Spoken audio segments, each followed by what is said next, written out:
Assalamu alaikum. Est-ce que ça vous est déjà arrivé d'être en train d'expliquer à des gens pourquoi le riba, l'intérêt, était quelque chose d'injuste dans notre religion? Et puis quand ils vous demandent pourquoi, au final, vous avez du mal à leur répondre. C'est normal parce que si on est honnête, de l'extérieur, les prêts avec intérêt, ils peuvent sembler utiles. Quelqu'un qui n'a pas d'argent pour acheter une maison, il a juste à passer par un emprunt, se faire prêter cet argent pour accéder à la propriété, s'enrichir et que la personne qui lui prête cet argent en tire un bénéfice, ça nous semble normal, c'est le business. Pour vraiment répondre à cette question, je vous propose qu'on prête un peu plus attention à tout ce qu'ont dit toutes les grandes civilisations sur le prêt à intérêt. Parce que oui, cette critique de l'intérêt ou du riba, elle vient pas que des textes religieux. On retrouve qu'elle remonte en réalité jusqu'à la Grèce antique. En grec ancien, le mot pour désigner l'intérêt, c'est tokos. C'est un mot qui à la base veut dire engendrement. On l'utilisait pour parler des petits des animaux, des enfants ou des fruits de la terre. Il vient du verbe tikto,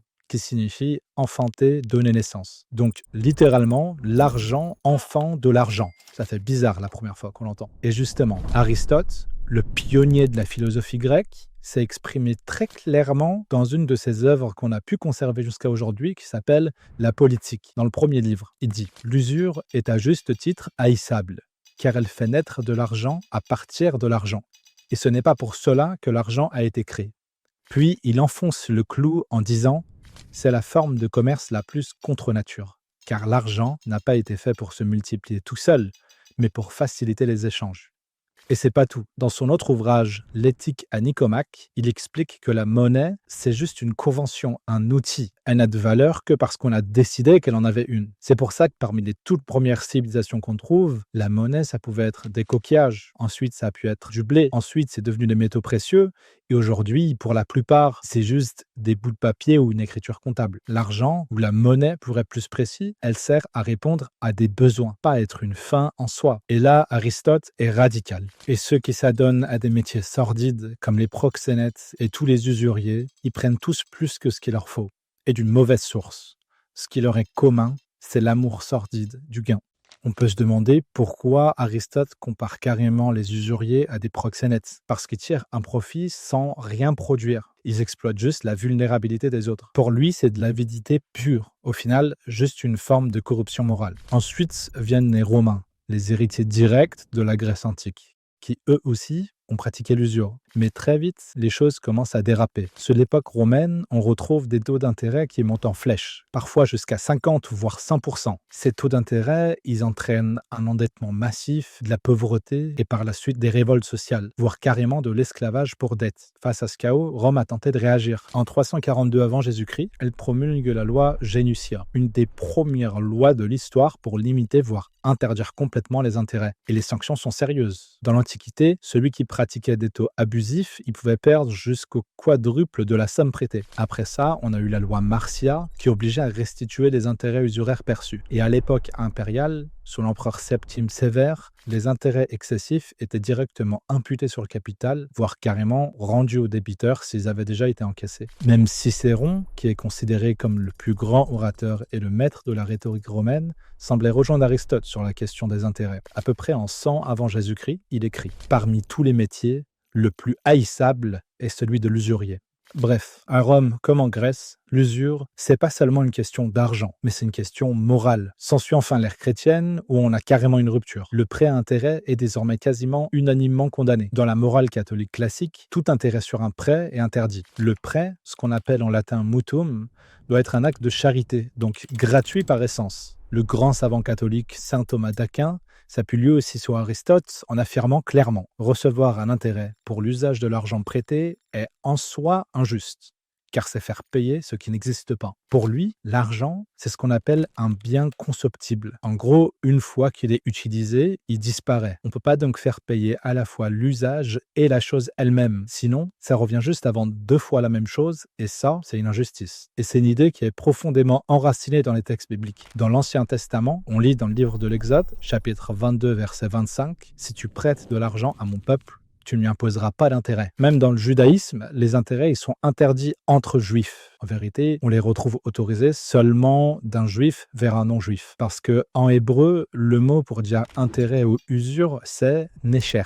Littéralement, ça veut dire morsure. Le prêteur mord son emprunteur, un peu comme un serpent. Il prend une part de sa chair, de sa vie. Dans la Bible, prêter à intérêt, c'est pas vu comme un simple échange économique. C'est vraiment vu comme un acte de prédation, une exploitation. Le psaume 15, verset 5 le dit clairement. Il ne donne pas son argent à intérêt et n'accepte pas de pot de vin contre l'innocent. Le juste, c'est celui qui refuse de mordre son frère à travers l'usure. Le Lévitique, chapitre 25, versets 35 à 37, est encore plus explicite. Tu ne lui prêteras pas ton argent à intérêt, ni tes vivres pour en tirer profit. Et dans le Nouveau Testament, Jésus renforce encore cette vision. Dans l'Évangile selon Luc, chapitre 6, versets 34 et 35, il dit « Si vous prêtez à ceux dont vous espérez recevoir en retour, quelle reconnaissance méritez-vous ?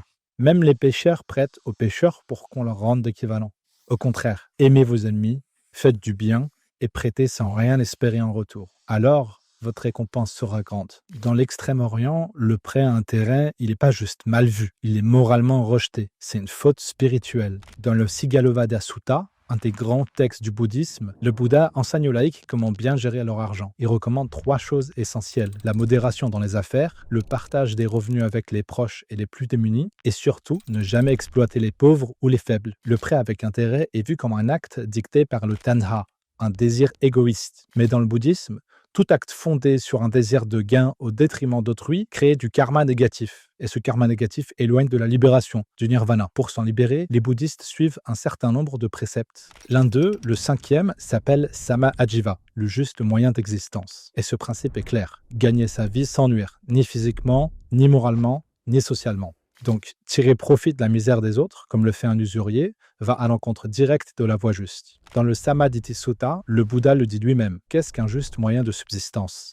C'est quand un disciple abandonne les moyens erronés et vit de façon juste. Et dans l'hindouisme, c'est encore plus radical. L'usure est liée à l'obha, la cupidité. Et cette cupidité fait partie des Arishadvarga, les 6 ennemis de l'âme. Désir, colère, avidité, orgueil, jalousie, et illusion. Exploiter les faibles, briser leur dignité, c'est de briser le dharma, c'est-à-dire l'ordre cosmique et moral. Et le prêteur qui abuse de la détresse d'un autre accumule un karma très lourd. Dans le Bhagavad Gita, on lit « Celui qui agit sans égoïsme, sans rechercher les fruits de ses actes, atteint la paix suprême. » Mais l'usurier, lui, il fait tout l'inverse. Il agit juste par attachement, pour le gain personnel. Et les hindous ne sont pas tendres. Dans le Mahabharata, on prouve le créancier cruel qui détruit le pauvre pour un intérêt excessif renaîtra comme un ver dans les excréments. C'est pas une métaphore. Dans ces traditions, l'argent n'est pas neutre. C'est un outil karmique qui peut libérer ou asservir. Et quand il est utilisé pour exploiter, c'est l'âme du prêteur qui en paie le prix. Alors bien sûr, chez Mizen, on est musulman. Et honnêtement, ce que toutes les civilisations ou religions ont pu dire sur l'usure, ça nous importe peu.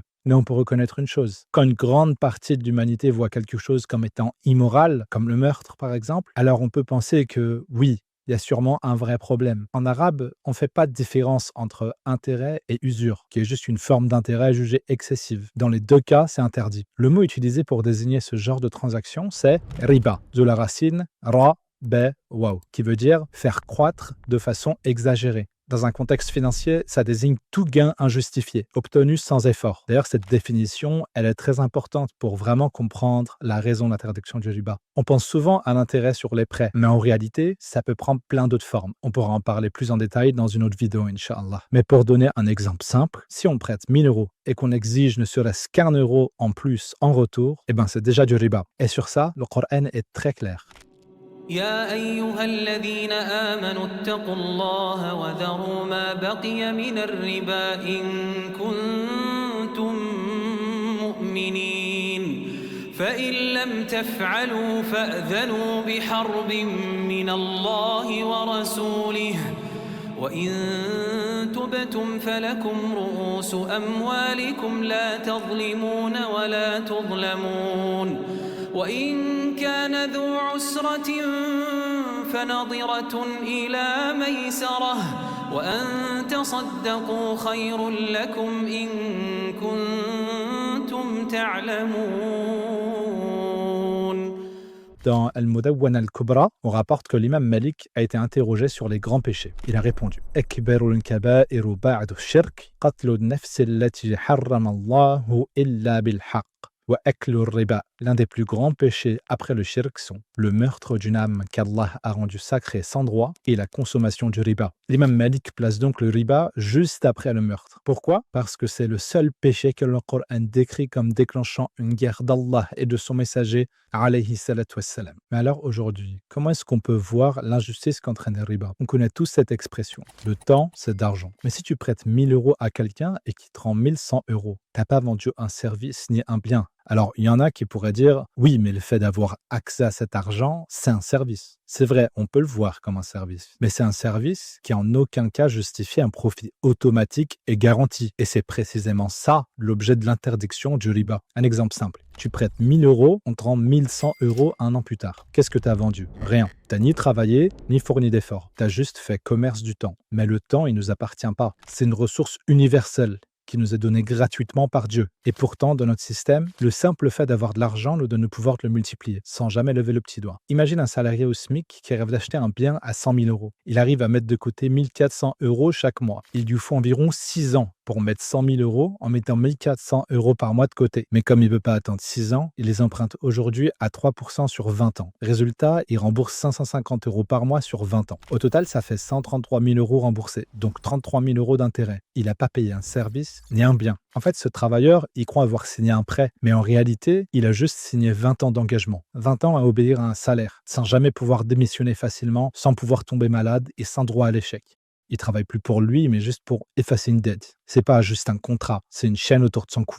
Il y en a beaucoup qui pensent qu'ils paient juste 3% d'intérêt, que c'est pas grand-chose. Mais 3% sur 20 ans, c'est pas 3%. Par exemple, une maison à 300 000 euros empruntée à 3% sur 20 ans, ça fait un remboursement de presque 399 000 euros, donc presque 100 000 euros d'intérêt. C'est les mêmes taux d'intérêt qui entraînaient des révoltes et des famines pendant la Rome antique. C'est ce qu'on appelle l'effet Mathieu. Les riches prêtent leur argent et leur capital grossit, sans effort. Les pauvres, eux, s'endettent pour survivre. Ils paient des intérêts et leur richesse diminue. Résultat, pour le même logement, le pauvre se retrouve à payer 33% plus cher que le plus riche. C'est comme si au supermarché, on trouvait le pack d'eau à 10 euros pour les riches et 13 euros pour les pauvres. Ce serait absurde. Et pourtant, c'est ce que fait le riba tous les jours. Mais certains pourront nous dire que même les riches empruntent. D'ailleurs, les personnes les plus riches sont surendettées. Prenons un exemple. Un investisseur a 100 000 euros de côté. Il pourrait juste acheter un appartement cash, mais il va préférer emprunter. Mettre juste 10% d'apport et acheter 10 appartements au lieu d'un seul. Comme ça, il multiplie ses actifs par 10. Il touche des loyers, gagne sa plus-value et il paie moins d'impôts. Individuellement, son choix, il peut sembler intelligent. Mais collectivement, quand des milliers de personnes font comme lui, les prix explosent. C'est mathématique. S'il faut un logement, mais qu'un investisseur en achète 10, la demande dépasse l'offre. Résultat, les prix doublent ou triplent. On se retrouve avec des familles qui s'endettent sur 25 ou 30 ans pour juste obtenir un logement, alors que c'est un droit fondamental. Et tout ça à cause du riba, du crédit facile et d'un système financier qui a juste déconnecté l'argent de la valeur réelle. Le riche, il vole personne directement, mais chaque fois qu'il signe un crédit pour investir, il pousse juste un peu plus les prix vers le haut. Et pendant que lui s'enrichit, il y a des familles qui s'endettent à vie pour se loger. C'est pas un acte neutre, c'est vraiment un engrenage. À tel point qu'aujourd'hui,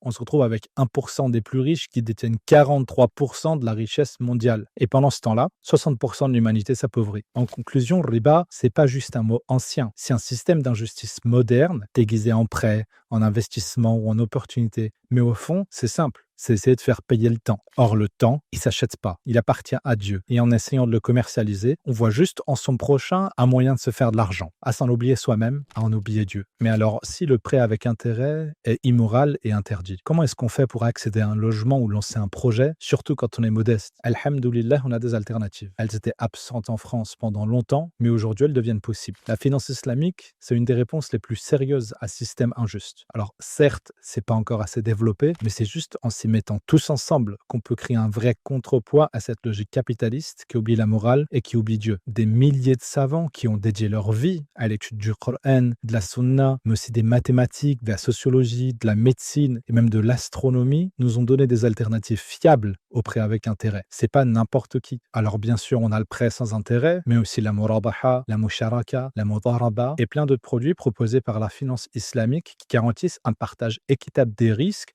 et des gains, sans favoriser le plus riche sur le plus pauvre. D'ailleurs, même Mizan, c'est exclusivement financé avec ce type de contrat islamique. On pourra les étudier plus en détail dans d'autres vidéos, Inch'Allah. On entend souvent, sans intérêt, il n'y a rien qui fonctionne. C'est faux. Le Coran, il interdit le riba, mais il bloque pas l'économie. Il propose autre chose, du commerce juste et un risque partagé, de la transparence. C'est pas l'argent qui est haram, c'est l'injustice.